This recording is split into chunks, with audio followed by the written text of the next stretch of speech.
السلام علیکم پیارے بچوں، میں محمد سعید میر، ٹیچر گرلز مڈل اسکول دلدار۔ ہماری آج کی کلاس ہے کلاس 6 یعنی چھٹی جماعت۔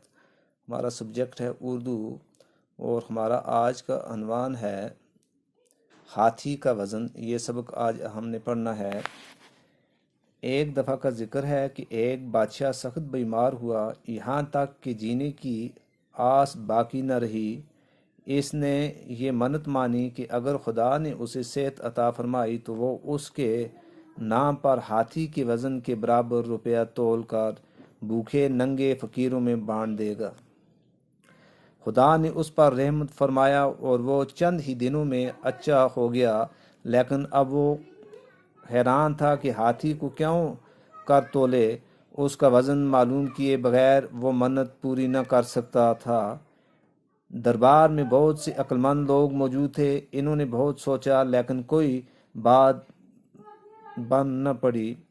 اس لیے پورے ملک میں اشتہار دیا گیا کہ جو شخص ہاتھی کے برابر روپیہ تول کر دکھائے گا ہم اسے انعام سے مالا مال کر دیں گے۔ انعام کے لالچ میں بہت سارے لوگوں نے اپنی عقل پر زور دیا۔ ہزاروں جتن کیے مگر کوئی صورت بند نہ پڑی۔ کچھ مہینے اسی طرح گزر گئے۔ بادشاہ کو فکر ہوئی اور وہ اس سوچ میں پڑ گیا کہ زندگی کا بھروسہ نہیں۔ منت کا عہد خدا سے کر چکا ہوں، اس کا پورا کرنا اب مجھ پر فرض ہے۔ ہاتھی کو تولنے کی تدبیر کسی کی سمجھ میں نہیں آتی۔ اب کیا کیا جائے؟ ایک دن وہ اس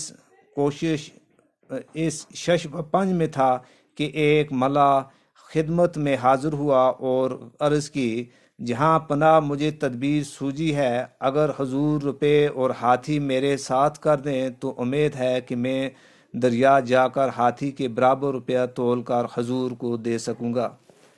یہ سن کر بادشاہ بہت خوش ہوا۔ وزیر کو ہاتھی اور روپیہ ملا کے ساتھ کر دینے کا حکم دیا اور خود بھی درباریوں کے ساتھ دریا کی طرف چلا۔ شہر میں یہ بات مشہور ہو گئی، اس لیے بہت سے تماشائی بھی دریا کی طرف روانہ ہوئے۔ جب بادشاہ، درباری اور عام لوگ وہاں پہنچ گئے تو ملا نے ایک ناؤ کو کنارے کے قریب لا کر کھڑا کیا۔ ہاتھی کو اس پر سوار کیا گیا۔ ہاتھی کے بوجھ سے ناؤ کا کچھ حصہ پانی میں ڈوب گیا۔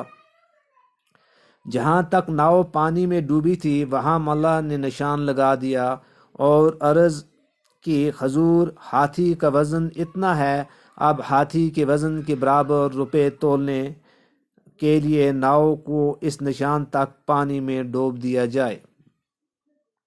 اس کے بعد ناؤ میں روپے بھرنے کے لیے کہا گیا۔ بادشاہ کے حکم سے لوگ ناؤ میں روپے بھرنے لگے۔ ناؤ پانی میں نیچے ہوتی گئی۔ جب نشان تک ناؤ ڈوب گئی تو ملا نے کہا، بس اب ہاتھی کے وزن کے برابر ان روپیوں کا وزن ہو گیا۔